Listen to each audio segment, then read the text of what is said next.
Hello friends, welcome back to tailoring shocking. आज की class में यहाँ पर हम सिंपल कटोरी ब्लाउज बनाना समझेंगे। कटोरी ब्लाउज जो होता है ये कुछ इस तरीके से यहाँ पे दिखाई देता है। कटोरी ब्लाउज बनाने से पहले आपको ड्राफ्टिंग समझना होगा। अगर आपको ड्राफ्टिंग बताए तभी छोटे हो या बड़े हो हर साइज़ में यहाँ पे कटिंग और सिलाई कर पाओगे। तो कटोरी ब्लाउज बनाने के लिए यहाँ पे कुछ माप चाहिए। जैसे कि यहाँ पे कुछ माप लिखा है। लंबाई चाहिए 14 इंच, तीरा चाहिए 14 इंच, छाती चाहिए यहाँ पे 36 इंच, कमर है यहाँ पे 32 इंच। पॉइंट, यहाँ पे पॉइंट का मतलब आपको समझना होगा। पॉइंट का मतलब होता है चेस्ट में जो डॉट होता है उसी को हम पॉइंट कहते हैं। 10.5 इंच पे मैंने यहाँ पे निशान लगाया है। यहाँ पे आर्म होल चाहिए। आर्म होल की जो गोलाई है वो है 15 इंच। तो यहाँ पर मैं आपको ड्राफ्टिंग बनाकर दिखा रही हूँ। सेम आपको कपड़े पर भी उसी तरीके से वो फॉर्मूला यूज़ करना होगा। यहाँ पर हमें लेना होगा लंबाई। सबसे पहले हम यहाँ पे लंबाई मार्क करेंगे। इसके बाद यहाँ पर हमें लेना होगा तीरा। जहाँ से तीरा खत्म होता है उसी के नीचे हमें लेना होता है आर्म होल लाइन। जहाँ से आर्म होल लाइन खत्म होता है उसी के नीचे हमें लेना होता है चेस्ट लाइन। यहाँ पर हम चेस्ट लाइन पे मार्क करेंगे। फिर इसी के नीचे होता है कमर लाइन। इसके बाद यहाँ पर आपको ड्राइंग अच्छे से समझना होगा। यहाँ से यहाँ तक ये है लंबाई। यहाँ पर हम लंबाई का फॉर्मूला यूज़ करेंगे। लंबाई प्लस 1 इंच, यानी कि जो भी लंबाई है आपको यहाँ पे 1 इंच ऐड करना होगा। यहाँ पर आप देख सकते हो कि जो लंबाई है वो है यहाँ पे 14 इंच। 14 में हम 1 इंच ऐड करेंगे तो ये हो जाएगा 15 इंच। यहाँ पर हम 1 इंच मार्क करेंगे। यहाँ से यहाँ तक अब लेंथ हो जाएगा 15 इंच। इसी तरीके से हमें लेना होगा तीरा। तो तीरा कैसे लेते हैं? जो यहाँ पे बैक पार्ट है, जैसे कि गला है, अगर सामने का गला मान लो यहाँ पे 6 इंच है, पीछे का गला अगर यहाँ पे 10 इंच है, तो बैक पार्ट के अकॉर्डिंगली आपको यहाँ पे तीरा लेना होता है। तो तीरा कैसे लेते हैं ये मैं आगे आने वाली वीडियो में बताऊंगी। अभी के लिए मैं यहाँ पे तीरा जो है 5.5 इंच पे मार्क कर रही हूँ। यहाँ से यहाँ तक मैं 5.5 इंच पे मार्क करूँगी। ये हो जाएगा हमारे तीरा। यहाँ पे मैंने 10.5 इंच पे मार्क किया क्योंकि बैक पार्ट डीप है। अगर आपका बैक पार्ट यहाँ पे डीप है तो तीरा भी यहाँ पे कम होगा। यहाँ से यहाँ तक 5.5 इंच पे मार्क किया है। इसके बाद यहाँ से यहाँ तक इस वाली लाइन को कहते हैं arm hole line. Arm hole line यहाँ पे देखना, आर्म होल कितना है? 15 इंच। अगर आपको आर्म होल लाइन लेना नहीं आता तो सबसे आसान तरीका ये है कि जो भी आपका तीरा है, जैसे कि यहाँ पे 14 इंच है, 14 का अगर हम हाफ कर देंगे तो ये हो जाएगा 7 इंच। तो यहाँ से यहाँ तक आप 7 इंच पे मार्क कर सकते हो। लंबाई याद हो गया, यहाँ पे तीरा हो गया, यहाँ पे आर्म होल लाइन हो गया। जहाँ से आर्म होल लाइन खत्म होता है उसी के नीचे हमें चेस्ट लाइन लेना होता है। तो यहाँ पर हम चेस्ट का फॉर्मूला यूज़ करेंगे। चेस्ट का फॉर्मूला होता है छाती 1/4, यानी कि जो भी चेस्ट है उसका हमें चौथाई भाग यहाँ पे लेना होगा। चेस्ट है यहाँ पे 36 इंच, 36 को हम यहाँ 4 से डिवाइड करेंगे तो यहाँ से यहाँ तक आ जाएगा 9 इंच। यहाँ से यहाँ तक हम 9 इंच पे मार्क करेंगे। जहाँ से अब हमें कमर लाइन लेना होगा। तो कमर लाइन लेने का एक फॉर्मूला होता है, जो भी कमर है उसे 4 से डिवाइड कर दो। अगर आप यहाँ पे कमर लाइन को यहाँ पे नहीं निकालना चाहते हो तो भी यहाँ पे चलेगा। यहाँ से यहाँ तक अगर ये 9 इंच है तो यहाँ से यहाँ तक हम 9 इंच पे ही मार्क करेंगे। इसके बाद ये वाली लाइन और ये वाली लाइन आपको यहाँ पे मिलाना होगा। यहाँ पे इस तरीके से मिला देंगे। फिर यहाँ से हम 1.5 इंच बढ़ाएंगे और यहाँ से 1.5 इंच बढ़ाएंगे और इस लाइन को यहाँ से मिला देंगे। ये वाली जो लाइन है ये हमारी सिलाई मार्जिन है, जो लूज और टाइट करने के लिए काम में आएगा। इसके बाद हमें यहाँ आर्म होल का शेप देना है। आर्म होल का शेप देने के लिए कॉर्नर से आपको 1 इंच आगे आना है और यहाँ से आपको एक राउंड शेप दे देना है। ये हो जाएगा आपकी आर्म होल की गोलाई। इसके बाद आपको गले का शेप यहाँ पे देना होगा। यहाँ से यहाँ तक मैं 2.5 इंच पे मार्क कर रही हूँ। यहाँ से यहाँ तक लेंथ आप अपने कस्टमर के अकॉर्डिंग ले सकते हो। कि सामने वाला पार्ट है तो सामने वाले पार्ट के लिए यहाँ पे है 6 इंच, तो यहाँ से यहाँ तक मैं 6 इंच पे मार्क करूँगी और इस जगह एक बॉक्स बना दूँगी और यहाँ से एक राउंड शेप दे दूँगी। ये हो जाएगा हमारे 6 इंच। इसी तरीके से आपको अंदर का शेप बनाना होगा। अंदर का शेप बनाने के लिए आपको कटोरी पीस पे ध्यान देना होगा। सबसे पहले आपको बेल्ट बनाना है। बेल्ट बनाने के लिए आपको नीचे ध्यान देना है। नीचे यहाँ से यहाँ तक आपको 3 इंच पे मार्क करना है। यहाँ पर मैंने 3 इंच पे मार्क किया है, सेम यहाँ पर भी आपको 3 इंच पे मार्क करना है। इस जगह यहाँ पर हम इस लाइन को मिला देंगे। मिलाने के बाद यहाँ पर आपको गैपिंग देना होगा। तो गैपिंग देने के लिए क्या करोगे? अगर आपका चेस्ट यहाँ पर 30 इंच है, 30, 32, या फिर 34 इंच है, तब आपको यहाँ पे 5 इंच या फिर 5.2 इंच यहाँ पे ले सकते हो।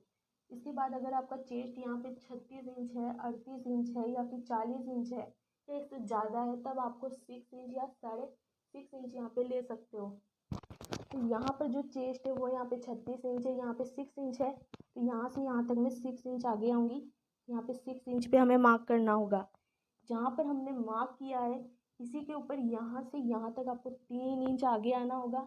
यहाँ से यहाँ तक हम 3 इंच आगे आएंगे, सिर्फ यहाँ से यहाँ तक 3 इंच आगे आएंगे। इसके बाद हमें इसका हाफ करना है। इस जगह हमारे हाफ आ रहा है, यहाँ से यहाँ तक हम हाफ इंच कम कर देंगे।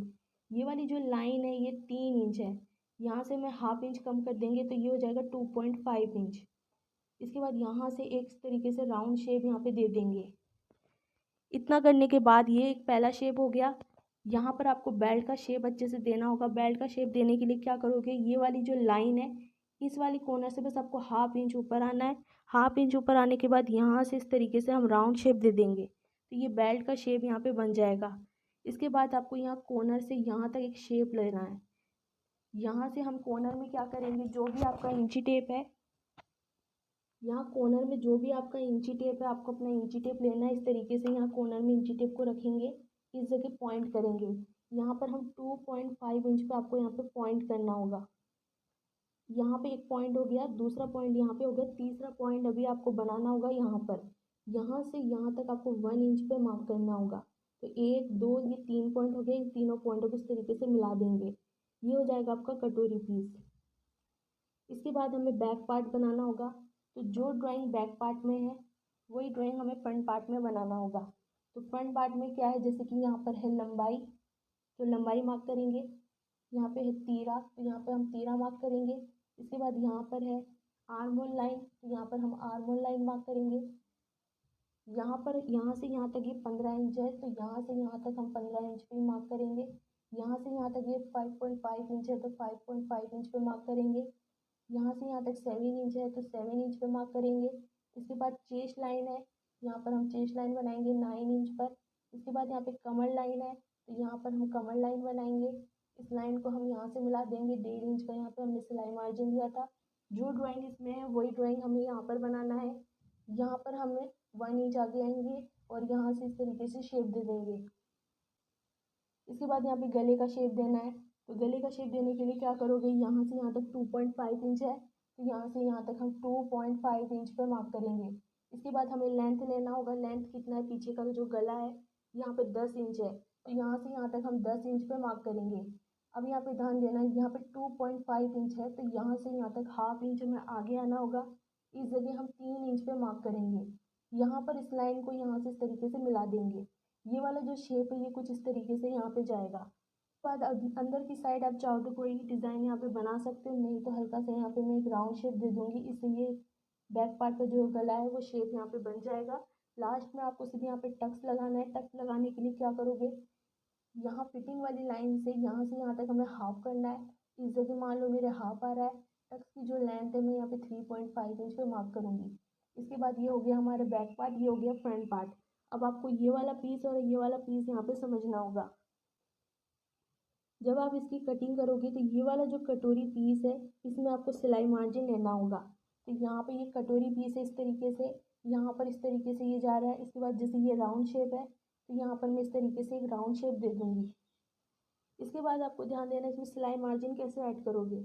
यहाँ वाली साइड 1 इंच बढ़ाएंगे, यहाँ वाली साइड हम 1 इंच बढ़ाएंगे। ऊपर की साइड हम हाफ इंच बढ़ाएंगे, नीचे की साइड हम हाफ इंच बढ़ाएंगे। इस जगह मैंने 1 इंच बढ़ाया, इस जगह भी मैंने 1 इंच बढ़ाया, यहाँ पर हम हाफ इंच बढ़ाएंगे। सेम यहाँ पर भी हम हाफ इंच बढ़ाएंगे। यहाँ से इस तरीके से एक राउंड शेप दे देंगे। फिर यहाँ से जैसा एक राउंड शेप है यहाँ से एक राउंड शेप दे देंगे। इसके बाद कॉर्नर से यहाँ पर हम थोड़ा सा मार्जिन लेंगे, क्योंकि इस जगह क्या होता है यहाँ पर हम हुक की पट्टी बिठाते हैं। तो हुक की पट्टी बिठाने के लिए हल्का सा हमें सिलाई मार्जिन चाहिए, तो यहाँ से हम बढ़ा देंगे। इसके बाद ये वाला जो पॉइंट है यहाँ से यहाँ तक हम मिला देंगे। इस तरीके से हम इसे मिला देंगे। इतना करने के बाद ये कटोरी पीस यहाँ पे तैयार हो जाएगा। जब आप इसकी कटिंग करो तो 2 भाग में आपको यहाँ पे कटिंग करना होगा। ये वाली ड्राइंग यहाँ पे कंप्लीट हो गई। अब आपको ये वाला मार्जिन यहाँ पे समझना होगा। जब आप इस पीस की कटिंग करोगे तो ये वाला जो पीस है ये पूरा यहाँ पे पीस वेस्ट हो जाएगा। इस पीस की हमें ज़रूरत नहीं है। आपको ये वाला शेप यहाँ पे ध्यान देना होगा। तो उसके लिए क्या करोगे, यहाँ पर आपको अपना इंची टेप लेना है। यहाँ पर इस तरीके से आपको मार्क करना है। यहाँ से यहाँ तक आप माप लेना। मापने पर आया, मान लो यहाँ पे 7 इंच आया है, तो यहाँ पर क्या करोगे, यहाँ पे एक लाइन बनाओगे 7 इंच पर। यहाँ पे मैंने 1 इंच लिया, यहाँ से यहाँ तक आया 7 इंच। सेम यहाँ पर अब आपको एक नीचे लाइन बनानी है। नीचे लाइन बनाने के लिए आपको यहाँ पे 3.2 इंच पे मार्क करना है। जितना हमने यहाँ बढ़ाया उतना ही हम यहाँ बढ़ाएंगे 3.2 इंच। इस लाइन को यहाँ से मिला देंगे। पहले आपको एक सिंपल सा बॉक्स तैयार कर लेना है। तो हमने पहले क्या किया, हमने पहले इंची टेप को यहाँ से नापा। जितना भी माप आया यहाँ से यहाँ तक एक सीधी लाइन बनाया। उसके बाद यहाँ से यहाँ तक 3.5 इंच नीचे आए। इस लाइन को यहाँ पे मिला दिया, एक बॉक्स तैयार हो गया। इसके बाद यहाँ पर आपको लेना है, टक्स लगाना है। तो यहाँ पर हम इसका हाफ करेंगे। इस जगह हमारे हाफ आ रहा है। यहाँ ऊपर से नीचे तक हम एक सीधी लाइन यहाँ पे बना देंगे। इतना करने के बाद 1 इंच यहाँ मार्क करेंगे, 1 इंच यहाँ मार्क करेंगे। इस कॉर्नर से यहाँ से मिला देंगे, इस कॉर्नर को हम यहाँ से मिला देंगे। लास्ट में यहाँ पर हम हाफ इंच यहाँ पे मार्क करेंगे और इसको यहाँ से डाउन कर देंगे। इतना करने के बाद आपका कटोरी पीस यहाँ पे कंप्लीट हो जाएगा। इस वीडियो में अगर आपको कुछ भी समझ में नहीं आया तो आप मुझे अपनी बात यहाँ पे कमेंट करके बता सकते हो। यहाँ पे मेरे समझाने का तरीका अच्छा लगा तो आप मुझे अपने कमेंट करके बता सकते हो। वीडियो पसंद आए तो चैनल को ज़रूर यहाँ पे सब्सक्राइब